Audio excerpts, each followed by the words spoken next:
L'objet de cet atelier, c'est un renforcement de capacité des membres du GLPEF. C'est les groupes locaux des partenaires de l'éducation et de la formation qui est arrimé au groupe national. Le groupe national travaille naturellement avec le ministère et l'ensemble des partenaires et des bailleurs de fonds.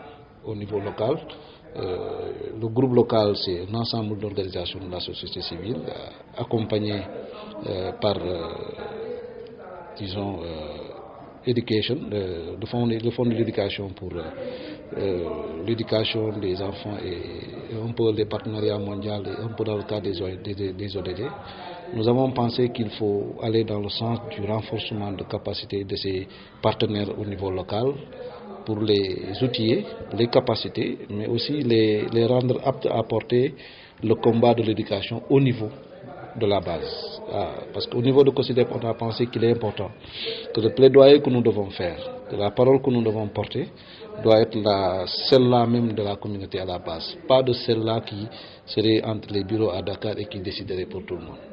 Mais pour porter la parole de la communauté, il faut être suffisamment outillé, suffisamment apte et suffisamment prêt pour pouvoir faire face aux nombreux défis qui interpellent l'éducation au niveau local. Donc globalement, c'est une session de renforcement de capacité qui sera clôturée demain par une proposition de Kédougou dans le sens de l'amélioration de l'éducation au niveau national. On a un atelier de 2 jours. Le deuxième jour sera donc consacré globalement à production de Kédougou sur un ensemble de questions, sur des propositions de Kédougou, sur les défis qui interpellent l'éducation au niveau régional et qui va être le propre de Kédougou, qui va être la déclaration de Kédougou, parce que nous participons actuellement au dialogue national.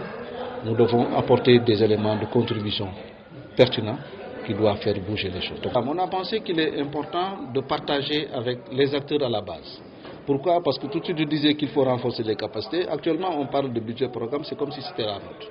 Le ministère de l'Éducation nationale fait partie des ministères pilotes qui doivent mettre en œuvre ce budget programme. Le programme, au niveau de l'Éducation nationale, nous avons 14 programmes. En principe, le budget programme est arrimé à ces 14 programmes-là. Donc on s'attend à un certain nombre de changements qui doivent impacter sur, disons, la situation de l'école au niveau local.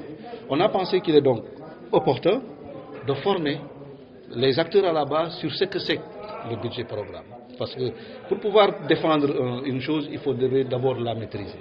Donc pour nous, il est essentiel que les uns et les autres soient au bon niveau d'information, même s'ils ne sont pas, parce que le budget programme c'est quelque chose de nouveau, mais qu'ils soient suffisamment outillés pour pouvoir être aptes à défendre un programme ou à s'attendre à ce que les choses bougent. On disait tout de suite que le budget programme n'a de sens en réalité que si cela permet au niveau local de faire bouger les choses et que les gens au niveau local puissent apporter des solutions ou bien pour mieux suivre un peu ce que l'État doit faire au niveau local. Ça, c'est la première chose.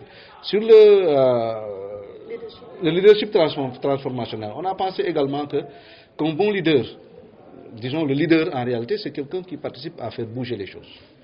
Si on est leader et qu'on n'arrive pas à faire bouger les lignes, on passe à côté de notre mission. Mais encore faut-il être suffisamment outillé et suffisamment apte pour pouvoir porter la voix et savoir les canaux qui peuvent nous permettre de bien communiquer et de mieux communiquer. Donc c'est pour ça qu'on a pensé qu'il faut insérer ce module-là dans la formation pour dire aux uns et aux autres qu'il nous faut qu'on ait des leaders, mais qu'on doit être des leaders qui soient aptes à transformer, à apporter le changement qu'il faut, à porter la voix qui peuvent impliquer sur des décisions qui impacteront forcément sur l'éducation globalement.